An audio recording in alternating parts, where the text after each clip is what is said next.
Hi, good evening and welcome to Blacks in Cybersecurity's YouTube channel. Thank you for tuning in. Today, we will be hearing from AWS on cloud security myths and opportunities. Give us a couple more minutes. We're going to give everybody enough time to log in.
For anyone watching now, thank you for tuning in. We have about 2 more minutes until showtime. Thank you for tuning in. We'll be with you shortly.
All right, it is now 6 o'clock on the dot. It is May 27th, and you are tuned into Blacks in Cybersecurity's YouTube channel. You'll be hearing from AWS tonight. The topic is cloud security, myths and opportunities. And you'll be speaking with Michael or hearing from Michael and Hisham. Thank you guys for joining us this evening.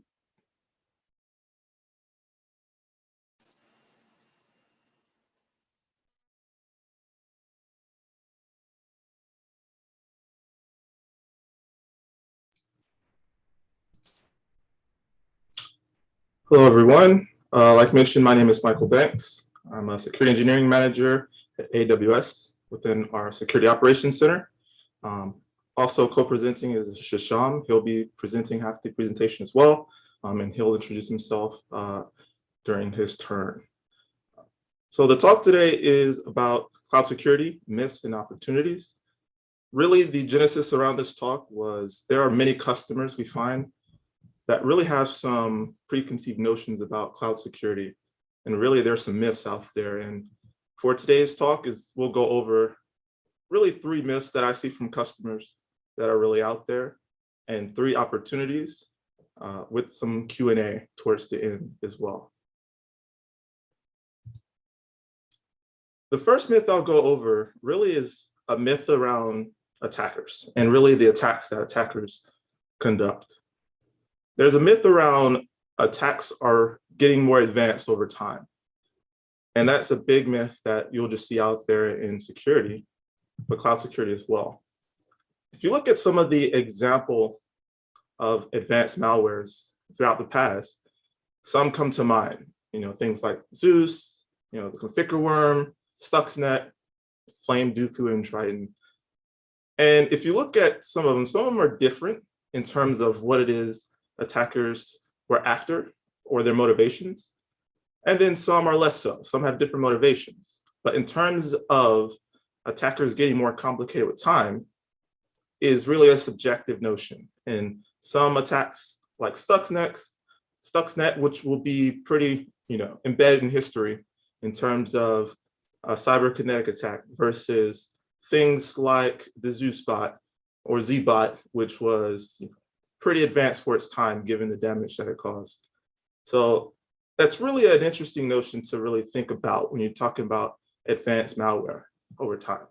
But one of the things that is very consistent is really the motivations around attacks.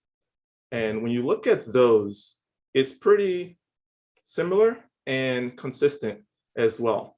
When you think about attackers and their aspects around notoriety, maybe attackers are doing it for profit, or even if it's espionage, whether from a militaristic standpoint or an economic standpoint. There's some aspects around hacktivism, or even foreign policy, whether it's from a government standpoint. There's some other motivations that might be out there, but when you look at things from an attacker standpoint, really they're a subset of motivations. And those motivations really dictate the amount of advanced or simplistic attacks. When you look at, now that we have the motivations, you can look at some of the tactics, some of the ways that attackers are exploiting some of the different infrastructure that are out there. When you really think about it, you can sum things up to about 5 major tactics that really make up of most of the initial compromises out there when you think of some of the previous breaches. You might have some tactics around unpatched vulnerabilities, whether it's an O-day or machines that you really haven't patched that often. Many advanced malwares rely on 0 days, but many malware rely on aspects of systems that are not yet patched. Another one is really misconfigurations. There are a lot of customers and a lot of teams out there that will set something up and not really secure it. So when you think of it from an aspect around a web server, having things like the robots.txt file, or having services out there on the public internet that might not be secure or require authentication. Other aspects and tactics out there are weak and leaked or stolen password or credentials. Some organizations and some customers use the same password everywhere. Social engineering is a huge one, whether it's leaving a USB in the parking lot or really calling up a call center and asking for someone's password. You would be surprised how many tactics and initial compromises start with social engineering. Another tactic is insider threat. This one is one that's on the rise, and a lot of organizations really have to focus on monitoring the inside of the network as well as the outside of the network. At AWS, we release white papers and blogs all the time, and these concepts and these tactics were in a white paper that you can find on the website at aws.amazon.com. So focusing on some of the considerations really around attacks over time is really a myth that we really want to dispel. Another myth out there is a consideration around on-premise IT being more secure than the cloud. AWS has really mechanisms and considerations that are available that really protect from a security standpoint that some on-premises IT organizations haven't built or made the investment into. One of the main aspects that AWS offers is a concept around regions and region design. Unlike other cloud infrastructure providers, AWS is broken up into AWS regions, and each region has multiple availability zones. And each one of those availability zones are broken up into data centers. So each availability zone has 2 or more data centers that make up that availability zone. And the same is true around availability zones within a region. Having this kind of design offers high availability, high scalability, and also fault tolerance. So if you're dealing with things like hurricanes in a certain part of the world, or even the US, there are customers that will migrate their applications and systems over to another region to be able to handle that. Or they will design their applications to be able to operate across multiple regions. So if a region isn't available due to an application error or misconfiguration, another region can take that traffic and still provide that high availability. So this design is really different from other cloud vendors, whether it's from a definition standpoint on what a region or availability zone is, and also from what MSPs might be able to offer. So now that you have a concept of regions, just how big is the AWS global infrastructure? Currently, there are 25 geographic regions, 5 local zones, 80 availability zones, and over 230 points of presence. If you look at the availability of the regions, they span from different regions in the US, the Middle East, Asia Pacific, China, Europe, Africa, and South America. There are some even more announced regions to come in areas like India, Indonesia, Spain, and Switzerland. AWS has the largest global infrastructure footprint, and we are still constantly increasing that footprint at a significant rate.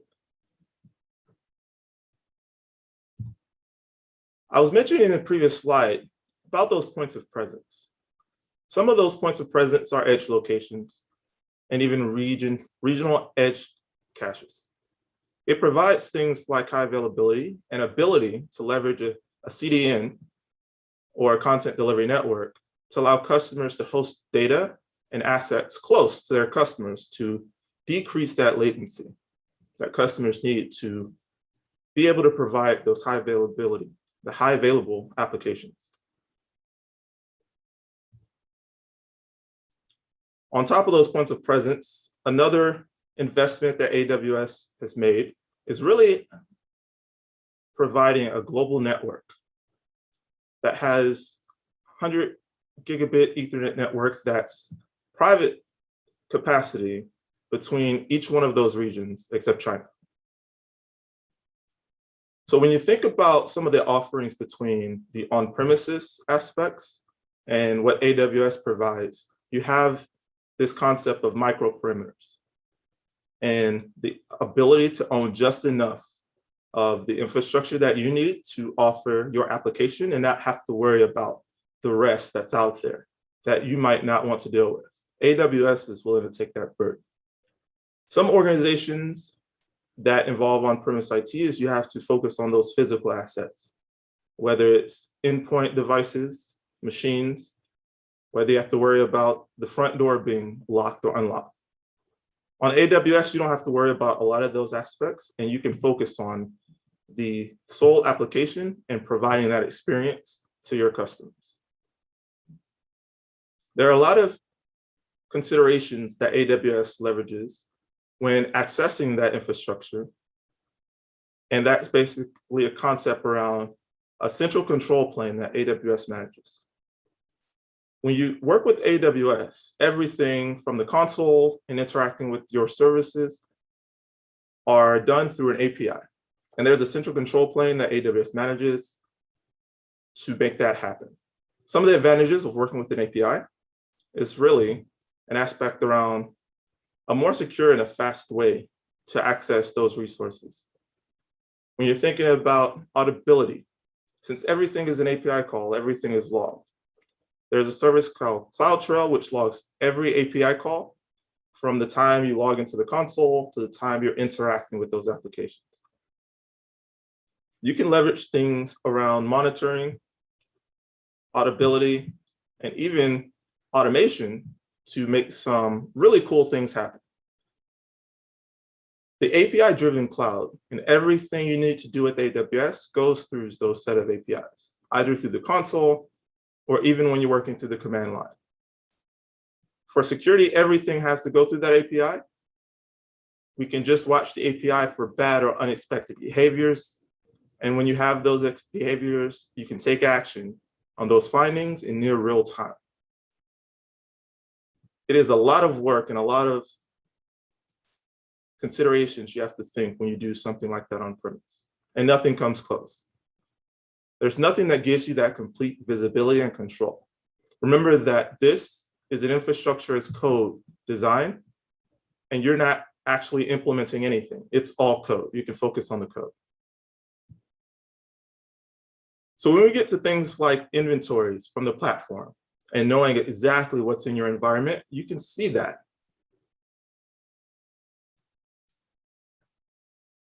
I mentioned earlier that CloudTrail, it logs all API trails in your account, and you can actually see what to when and from where different things happen in the account.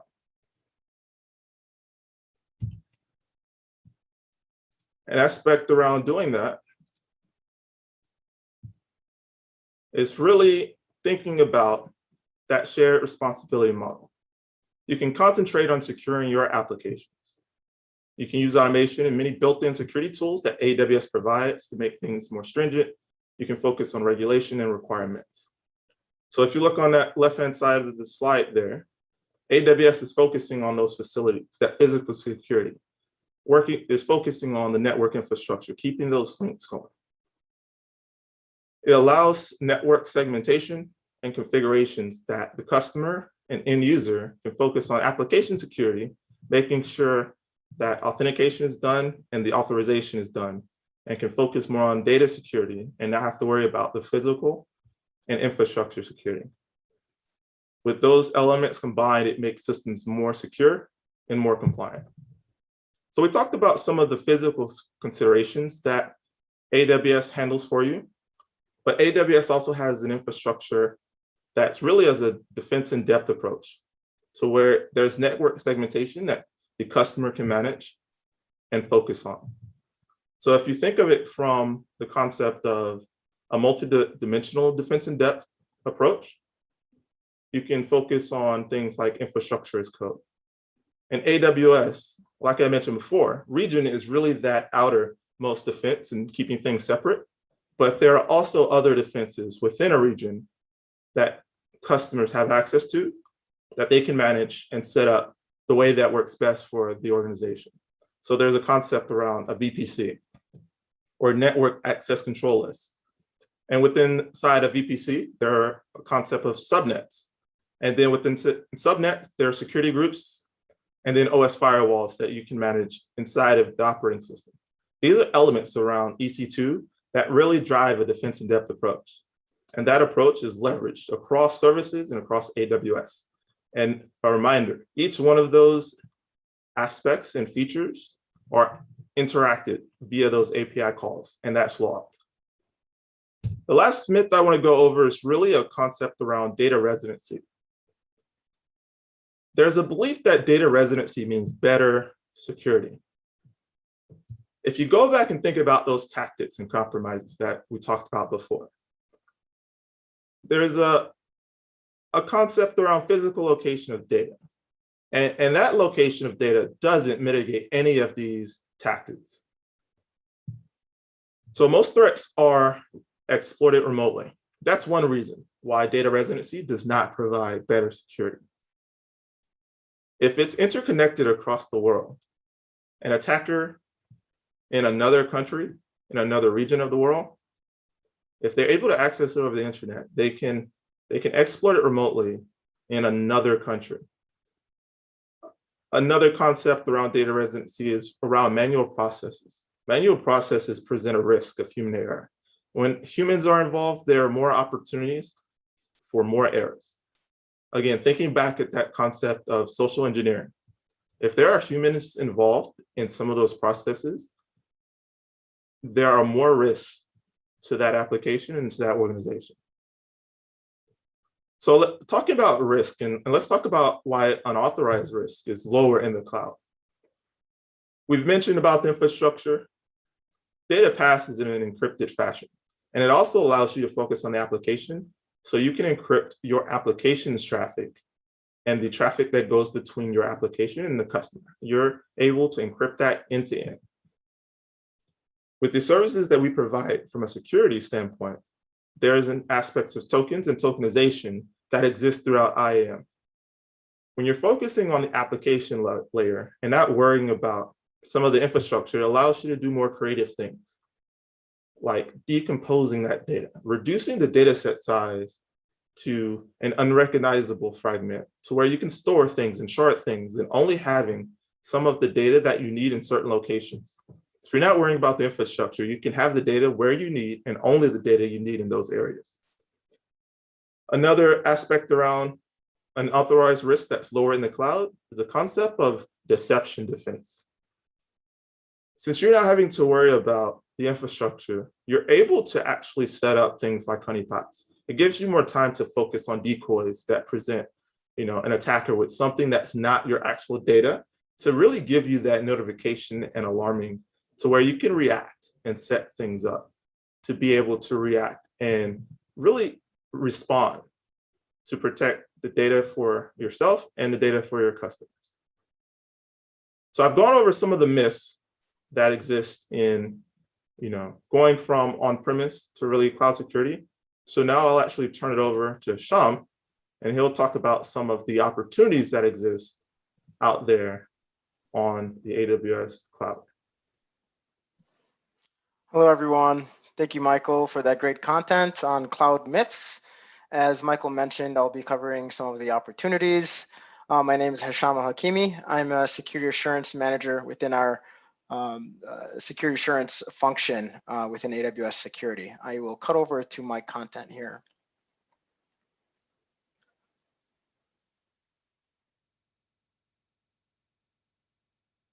I'm going to share my screen.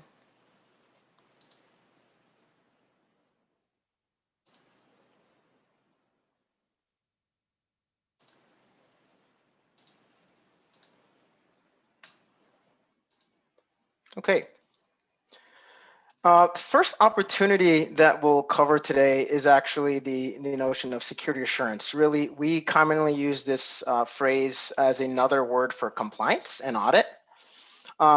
At AWS, we consider security to be our top priority. We offer a variety of service offerings, but underpinning all of those wonderful capabilities is a simple tenet that security is our top priority. So we're expected to protect the infrastructure that Michael discussed, and to ensure our customers can operate their workloads with confidence. So as an AWS customer, customers will benefit from the data center network architecture that we built. And these are specifically built to meet the requirements of the most security sensitive organizations. Also, as an AWS customer, you'll inherit all the best practices of our policies, architectural, and operational processes that are, again, built to satisfy those security sensitive customers. When you think about security assurance and compliance, we deal with a broad variety of compliance programs at AWS, some of them domestic to the US and some of them are global. So what these compliance programs actually do, they help customers understand how security controls are in place at AWS to maintain security and compliance of the cloud. So really it's a demonstration exercise to give them confidence in how we meet certain controls. When we design these services, we'd actually design them with a focus on governance and making sure that they are audit friendly, that the features that we deploy are audit friendly. So we build that with compliance and security in mind. So compliance certification and attestations, we go through assessments by third-party service auditors. And ultimately, the goal is to pass the assessment, but to actually obtain a report or an attestation. And we then share those to a broad set of customers. It gives them and their downstream auditors, customers, regulators, confidence, again, that they can operate sensitive regulated workloads on AWS. What you see here is not an exhaustive list of compliance frameworks. It's a snapshot for illustrative purposes, but our compliance programs can be global, region specific, and sometimes we'll even focus topics such on privacy, such as GDPR. What you don't see here is also something else that we deploy called compliance enablers. For example, we have a self-service portal called AWS Artifact. It is no cost to our customers. Again, it's self-service on demand. It gives you essentially access to compliance reports if you have a need to know. And again, Michael talked through our system of data centers. Again, we employ security and compliance approach to protect the data and through a defense in-depth approach. And this also includes physical and logical restrictions that we impose within these data centers.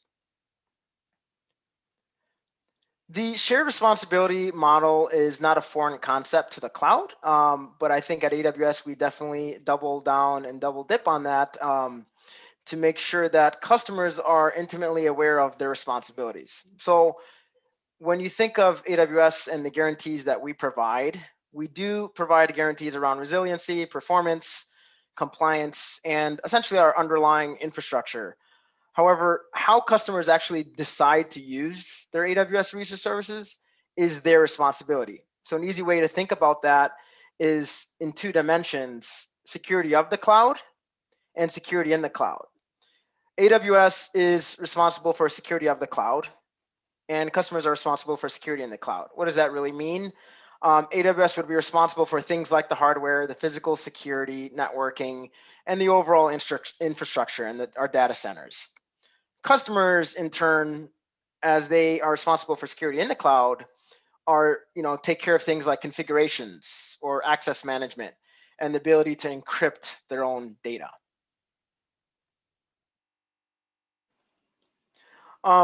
Another advantage of AWS Cloud is that it kind of allows you to scale and innovate while still maintaining, again, that secure environment, paying for what you use. It gives you a lot of flexibility and agility as you try to meet your own security controls. So this slide, really what it demonstrates is that some of the security and compliance advantages. In an on-prem environment, you have to really maintain a robust security and compliance posture all the way throughout your tech stack. It's highly resource intensive, it's workload specific, and it's just hard to maintain because there's such a broad scope. But when you operate on AWS, customers can actually realize a lot of these benefits and efficiencies because with the scale of AWS, you can leverage already accredited services that are being continually monitored and reassessed. Also, our engineering and compliance teams are able to approach compliance holistically, and we satisfy various workload scenarios with integrated governance tools that we already have in place. And because of the broad adoption with customers across a lot of different industries, it's really not an option for us to be reactive. We have to look around corners and focus on prevention. Another opportunity is innovation, specifically the pace of innovation. So you might see different variations of this slide on the World Wide Web. And usually every couple of years, we kind of catch up the data. And there will be another update soon. But the main takeaway from this is to kind of demonstrate the pace of innovation for all of our products and services or features. It's very rapid. So these numbers that you see are not cumulative. They actually reflect the net product feature releases every year. So in total, AWS actually offers today more than 200 fully featured services from data centers globally. As of 2019, when you expand the service into all of its features, that number will easily exceed 5,000 as of 2019, but that's definitely grown substantially over the last couple of years.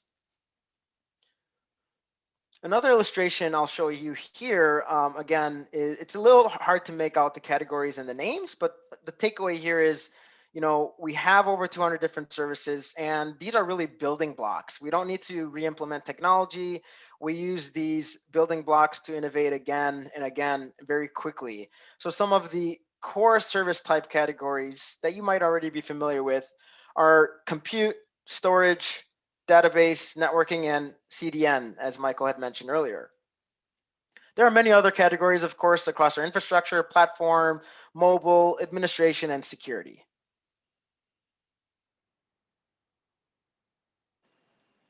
The concept of serverless technology is it's just a way to describe services and practices that enable you to build more agile applications. So with serverless compute, infrastructure management tasks are handled by AWS, and that's kind of abstracted from the customer. So the customer can actually focus on writing code to serve their customers. So a good example of this is AWS Lambda. This comes with the ability to automatically scale, high availability, and a kind of a pay for value billing model. So with Lambda, Lambda is really an event-driven compute service that enables you to run code in response to events in other services.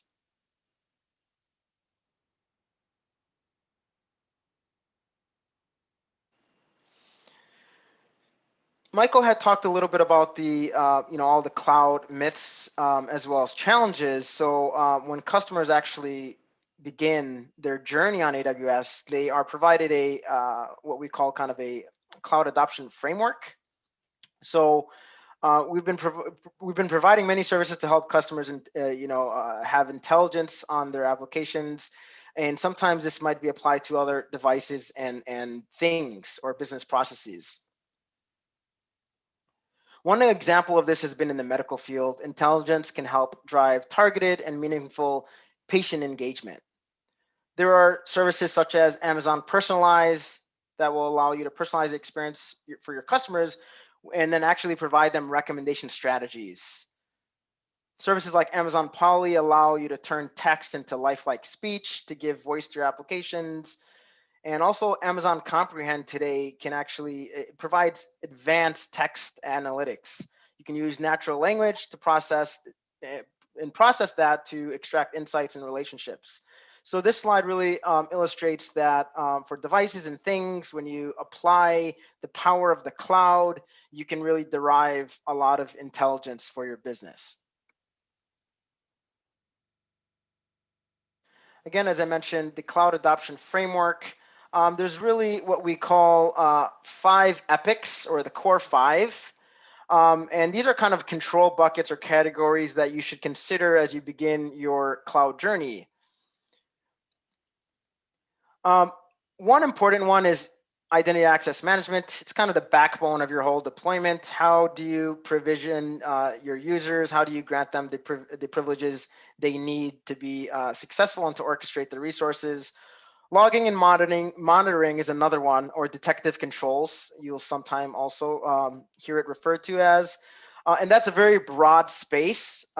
It might deal with how to monitor your interactions with the platform. How do you set up your alarming thresholds and alerting and things like that? Another big category in this cloud adoption framework is infrastructure security. When customers treat the infrastructure as code, secured infrastructure becomes a first-tier workload that must also be deployed as code. So this approach allows them the opportunity to programmatically configure their services. You heard Michael mention API. That's really what programmatic access to AWS means. And we'll talk a little bit about non-programmatic access, which is the console, a web-based interface later on. Also, another of the core 5 epic framework principles is data protection. How do you construct mechanisms to protect the data using things like TLS protocols? How do you make sure that you rotate your keys and ensure that your data is being encrypted? For example, tools using KMS. And then incident response, and this is a broad word, it can mean different things, but in the context of the cloud adoption framework, we're actually talking about automating aspects of the IR process to improve your reliability and increase the speed within your services and within your microservices. So that might be for example, of that would be, having a Lambda function react to a specific change in your environment. Lambda might monitor a put action in an S3 bucket and then take an action upon that to respond.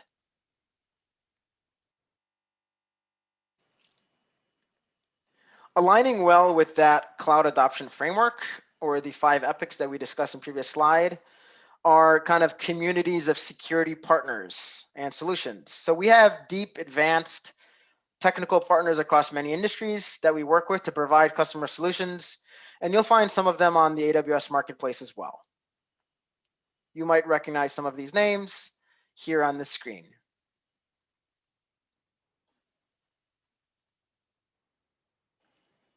Similarly, with all the technology provided comes a need for consulting competencies or professional services. So we team up with different service providers that ensure our customers can also navigate security, governance, and automation challenges. We also provide some of these resources in-house, but we, because of the scale, we have to also engage other providers to support our customers. The next few slides and content will be a little bit different angle, not really a tech angle, more so about development, training, education, and also mentoring. So at AWS, one of our leadership principles is learn and be curious. And really, when we talk about that, there's a lot of categories we can get into. But a few things that I wanted to get into today is just talk about barriers, overcoming barriers. So, of course, with the BIC organization, one of the most important goals is equity and having equal access and opportunity to advancement in your career. So there's a lot of social economic factors in that space that we can't all unpack today. But what we did want to actually talk about is another angle. Another barrier that's ever persistent is the mental barrier, or simply not seeking out enough knowledge and technology available to you. So at AWS, as I mentioned, learn and be curious is one of our core principles. And the notion there is that leaders are never done learning and always seek to improve themselves. They're curious about new possibilities and they act to explore them. So a few ways I wanted to encourage the group to pursue to do that is get trained, get certified, and also explore educational programs. So to break down a little bit, some of these links that we can provide to you after the presentation are available online. They include free courses that you can just start taking today. They advance your skills and prepare you to use the AWS cloud. And you can group them by role or specific solution area, or even by partner needs. Another thing that I'm sure some of you guys have already pursued in different capacities is just certifications and credentials. So at AWS, we have many certifications, builds your credibility and confidence by validating your cloud skills with a real industry recognized credential. At AWS, our employees pursue this a lot, but we also encourage prospective candidates to do the same. So as you see on this slide are a few of those categories. The professional, tier, associate, foundational, and specialty. I like to encourage people to consider the foundational cloud practitioner or one of the associate certifications as a good place to start. And lastly, there is, these educational programs that we also launch, Restart and AWS Academy.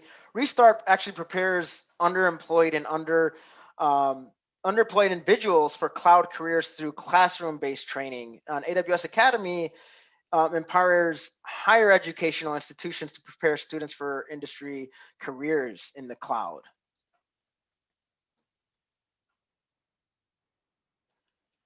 Another way to learn and be curious and to seek knowledge is to actually just play around in the management console. So experience the management console. The management console is another way to interact with AWS services. The other way Michael described was APIs, running commands. The management console is more of a user interface through a web portal.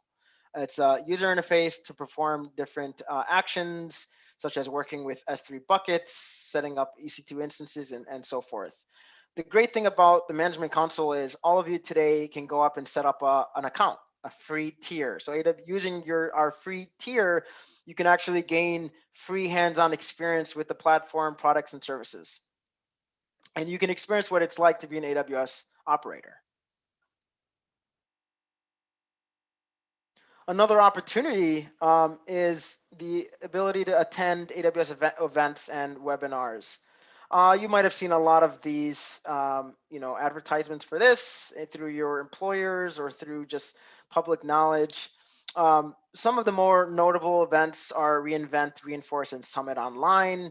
reInvent is a learning conference for the general global cloud computing community. Reinforce is a 2-day conference focused specifically on cloud security. And Summit Online is a series of free online virtual events that bring the cloud computing community together.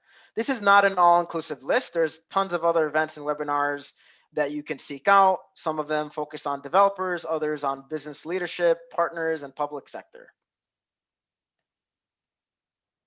One interesting thing about these events, it's not only is it a great opportunity to hear from exceptional AWS speakers, you can expand your knowledge, and you can just develop your network. So you can meet people at these and really maintain long-term relationships with them.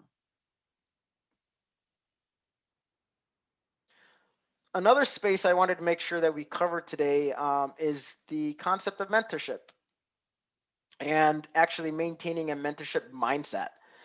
So to me, and I'm sure to most of you guys, mentorship is a critical aspect to employee development, satisfaction, and retention. So it allows you to develop personal and professional relationships with others in your organization or externally that can help you learn and grow. So I'm going to talk about some of the mentorship models that we use at AWS that also are not only exclusive to AWS. So we participate in things like ongoing mentoring, where you can either do it every 3 months to provide skills and development, basically like a predefined, whether it's 3 months, 6 months, 9 months, very structured mentoring relationship. Or sometimes you might have a one-time sync with a mentor that is a little bit less structured, but it's still pretty formal. You can also just establish casual mentoring relationships, as well as group-based mentoring relationships, where you determine that there's this particular topic that you want to mobilize around and discuss and lean in on each other around. So group-based mentoring is something that Sheryl Sandberg was kind of a big pioneer on. And we really believe in that as well at AWS. You can foster meaningful relationships, expand your network, and really promote growth.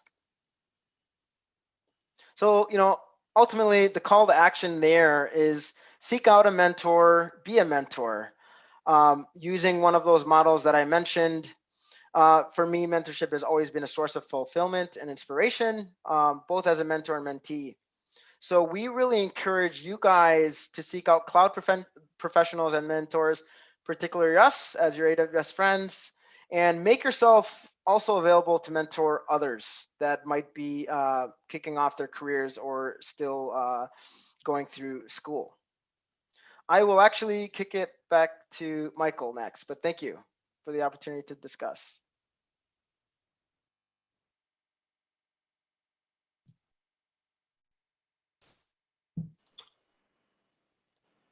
So now I wanted to really take a different approach here and talk about a bonus opportunity that we want to share, is that we are always hiring. Myself and Ashan, we're both in the AWS security org. So there are many opportunities out there. So we wanted to share some resources. The first link there is a link to all of the job categories, whether it's in security or some of the other categories that we hire for. The second is a Black Tech pipeline for all the jobs at AWS, and they're really focused on really providing that pipeline from going from, and provide resources from whether it's going from school to the workforce, or if you're really making a transition between industries. And in that third link, there is a link to the security specific jobs that are out there at AWS that's available. Ashley is the recruiting manager. She focuses a lot on some of the AWS security specific roles. So if you're going through that pipeline, you might run into her. And another opportunity I wanted to share is an opportunity that we sort of offer and provide at AWS, and that's the Black Employee Network. I actually do, in addition to my day job internally at Amazon, and I'm the Communications, Marketing, and Branding Director for the Black Employee Network, or BIN that we call it for short. And like mentioned there's really a mission to recruit, retain, empower Black employees within Amazon. And there's a lot of great things happening that BIN is partnering with external organizations like Blacks in Tech, HBCUs, and other partners and other customers as well. So that's another bonus opportunity. So if you're interested in that, definitely let me know. I see that we have about 15 minutes remaining, so I wanted to transition to Q&A. I did see some questions come in. So the first question, I'll read them out now. I'll probably give Hisham this first one. Is it better for a security consultant to obtain vendor-neutral cloud security certifications like CCSP, or pick a vendor and focus on their cloud platform? So let Hisham take that one. Yeah, it's a common question and a good one. I think it really depends on your long-term goals. There's different schools of thought. Some people believe that a certification from IC2 squared or ISACA is a good place to start. Some believe that an actual certification from Azure, Google Cloud, of course, AWS, we would prefer, is a good way to start as well. I think the more important question to ask yourself is, what is the objective or your end game goal of obtaining a certification? Is it just to get credentialed, or is it to educate yourself on the cloud and then to have an edge in your career? So personally, my school of thought is also try to align it to something that will give you an edge. So, one thing I always tell candidates is, when you look at job postings, scroll down to that section that says preferred qualifications. Look at some of those most common preferred certifications. That's a good indication that that's something you want. Doesn't mean that that's something you have to have. That's why it's called preferred, but that's a good place to start. So there's no silver bullet here. I don't have a right or wrong answer, but we can definitely help coach you guys through that. Cool. The next question I see here is, what topic in cloud should a person go deep and learn? So I'll give this one a shot. And then Hisham, if you want to add, definitely feel free to. I would say the question that really the answer I'll say is the topic should be the fundamentals. And I say that from a cloud perspective, but even from a security perspective. When it comes to cloud, understanding how IAM works, how the cloud, how they're segmenting different resources, understanding the controls, things like we mentioned that, really that defense in depth model, how regions work. Once you understand those core fundamentals, it's abstracted and spread out between all these services. So every service that AWS offers has an IAM component to it. Every service interacts with CloudTrail. If you understand how those fundamental and foundational services work, it'll make the newer services and newer features and newer, concepts around working with and leveraging cloud from a security perspective, it'll make it that much easier to apply, because IAM is going to work the same across services for the most part.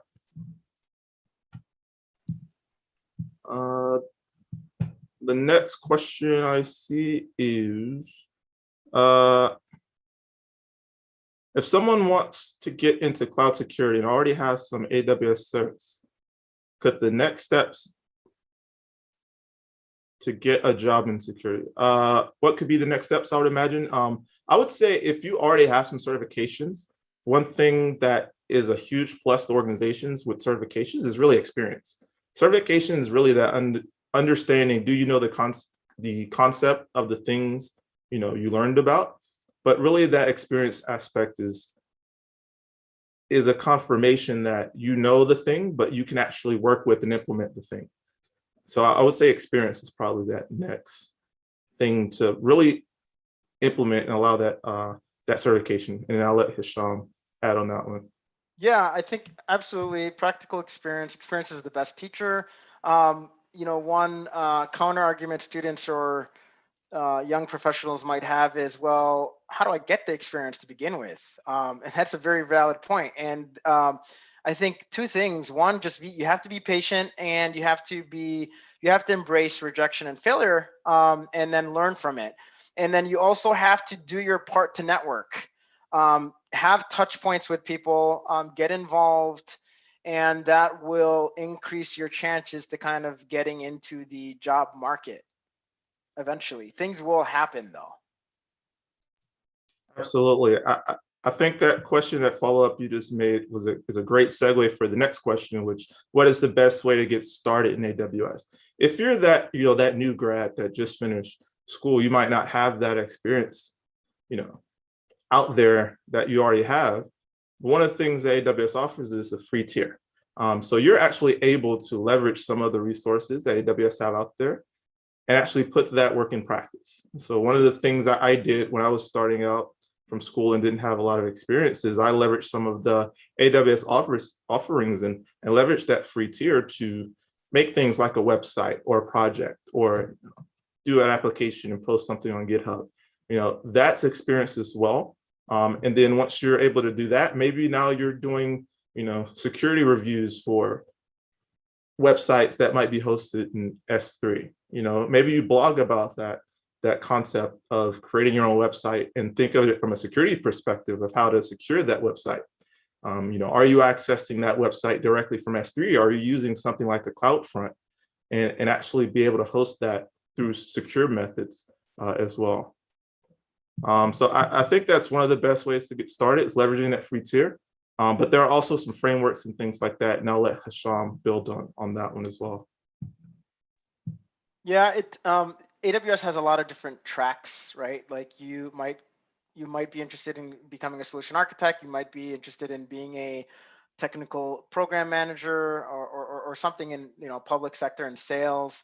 It really depends on what lends to your passions and your abilities. You kind of identify that, and then you narrow down your job search, and then start to take steps. But leverage the jobs portal again, seek out mentors and things like that. Looks like there is a question about how often do they have junior positions. I graduated with my BS in cybersecurity forensics, but have been having a hell of a time finding a position.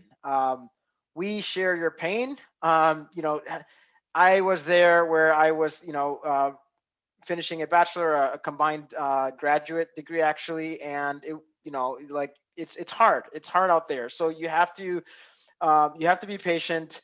And to answer your question, how do they have junior positions? Yes, we have entry-level positions that require less than 2 years, but we also have a pretty good intern program, and sometimes it makes a lot of sense to actually start there. And then if you perform well in an internship, you could get extended an offer.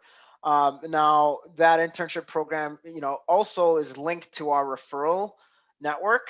So I think what's important is to just make sure that you meet those qualifications for either an entry level or an intern program, and then seek them out. But there is junior positions at AWS that are even less than 2 years or even zero experience if you're a student. And then another question that's related as well is that getting a cybersecurity bachelor's degree from a university, does it matter where you get that bachelor's from? I'd say largely no, it does not matter. Some roles and some positions, like Sean mentioned, are entry level, that they don't even require a degree. So it doesn't matter where you get a cybersecurity bachelor's degree, and some don't even require a cybersecurity degree. There's a lot of organizations and a lot of teams that you can just leverage perhaps a bachelor's degree in IT perhaps it's a bachelor degree, any STEM related degree would definitely help, because there's a lot of overlap in some of the fundamentals that you get in a STEM degree that overlaps with a lot of different degree types. So I don't think it matters from a university standpoint of which one you go to, in addition to which type of degree you get.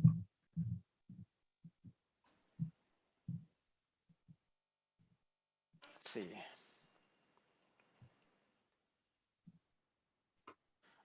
Do you suggest obtaining a certification while in college? I don't know if you answered that one, Michael, but it can never hurt, right? Like if you can get a jump start on getting a certification while you're still in school, and then when you're done with school, get additional certifications or apply the certification you got during school, then why not? Like that's something I would definitely encourage people to do. I think depending on what degree program you're in, you might have an ability to short circuit that or enroll or get it sponsored or something. But absolutely, to the extent you can, and you can balance that with your coursework and your life, your job, then yeah, obtain a certification or pursue one. To build on that one, when it comes to like that triad that I hear a lot from, education, experience, or certifications, I go for the approach yes and. I treat them like Pokemon. You got to catch them all. So for me, I started in school. I joined the Army and did that part-time. And then while getting a degree, I did an internship in school. So that helped in the experience realm. And then after I graduated and got a job, I went back to school again and got another degree while working at AWS as well. So I say get them all in inserts. I learned that in my internship. One of my mentors wanted me to do a certification a year. So I gave myself to get 2 certifications every year. So I did that for like 6 years. So I'm all about yes and get them and get them all. And that way you don't have to worry about which one to have or which one to not have. If you can get them all, get them all. The next question I see is, what skills do entry-level cloud roles look for? So I'll say that overall, like I mentioned, fundamentals, that's one concept that AWS interviews for. So those functional skills around, can you do the job that you're interested in? That's one. And then there's some leadership principles that AWS focuses on. Things like customer obsession, the ability to learn and be curious, having backbone, disagree and commit, and really insisting on high standards.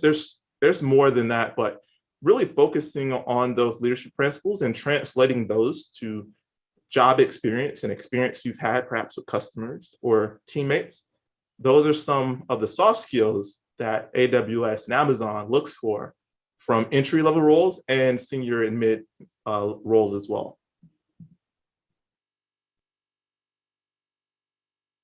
Yeah, and I would add also, just understanding the well-architected framework principles of performance and resiliency and cost optimization, things like that.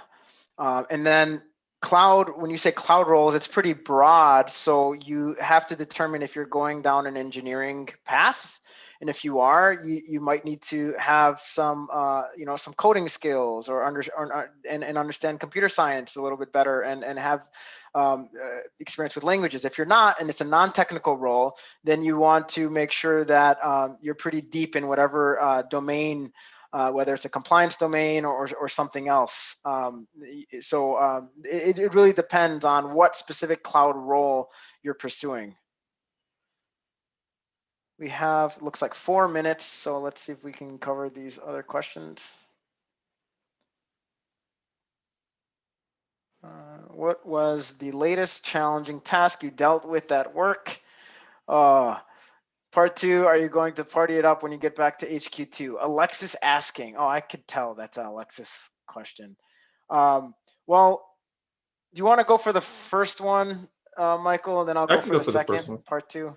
Yeah, so the latest challenging task for me that I deal with at work is really hiring. One thing that AWS and Amazon really focuses on and really requests employees to help out with is hiring. Hire and develop the best is a leadership principle. One of the things I do is I'm a bar raiser as well. So I do quite a bit of hiring. I've done like over 200 interviews in the last couple of years. So I'm constantly hiring, and as a manager, I'm hiring for roles as well. So that's something I constantly do. And the latest in dealing with that, in addition to my day job, has definitely been something challenging for me that I deal with at work, and really responding to some of the security issues that might exist, and working with really understanding the differences between those two jobs has been definitely challenging for me. And as far as partying it up, once everything is safe, environment out there, I can't wait to hit the happy hours and all the other activities and festivals and things like that in the HQ2 area. Can't wait. I agree. I +1 that. We'll move to the next question. What does landscape look like for work from home jobs? I'm a current Amazonian and I have a BS in cybersecurity and AWS cert, but my location is not that flexible. That's a good question. I think right now with the real estate plans for moving back to the office and kind of like the top down instructions we're getting, there is definitely a plan to get back to the office, but it really depends also on your specific organization and your manager's expectations of you, like the extent that they want you to be in the office versus working remote, or maybe checking into the home-based city. It's a hard. The landscape is broad, but I think to understand how it impacts you, you just need to be very in touch with your organization and have frequent touch points, set expectations with your manager. And then I think there's probably time for a question more. Is it possible to specialize with cloud security without going through other AWS certifications? Is it possible? Yes, absolutely. There's other competitors as well, and there's also cloud certifications that are not tied to Azure or AWS or Google Cloud or Oracle. So yes, if not possible, what should one focus on to be cloud security certified? Again, kind of back to one of the earlier questions. We don't really support or endorse any very specific provider. We encourage you guys to find out what works for you. We can definitely coach and give recommendations, but that's going to be based on our school of thought. So we would actually, recommend that you guys understand what is your end game goal. What's your path? What's your career path? Where do you want to see yourself? And then any recommendations on getting into compliance roles without working at a Big Four consulting firm? This is a great question. I'll take a stab at it because I was at the Big Four. I would say you don't have to necessarily be at the Big Four. You might be at a regional firm. You might not even be in public accounting or consulting. If you are not of that standard profile, then you got to make sure you have something else to bring to the table. So maybe some technical chops, some engineering experience, coding experience wouldn't hurt. And that'll compensate for your lack of consulting or Big Four experience. So that's a wrap. I think we're at the hour and we covered all the questions. I feel pretty good about it. I don't know. Any other questions, or Michael, did you want to add anything, or Val and the team? Not at all. Nope. Thank you guys for your time today. It was great. Thank you so very much. You guys are always so informative. Everyone really enjoyed your presentation. So thank you once again. And we're looking forward to doing this again. Thank you.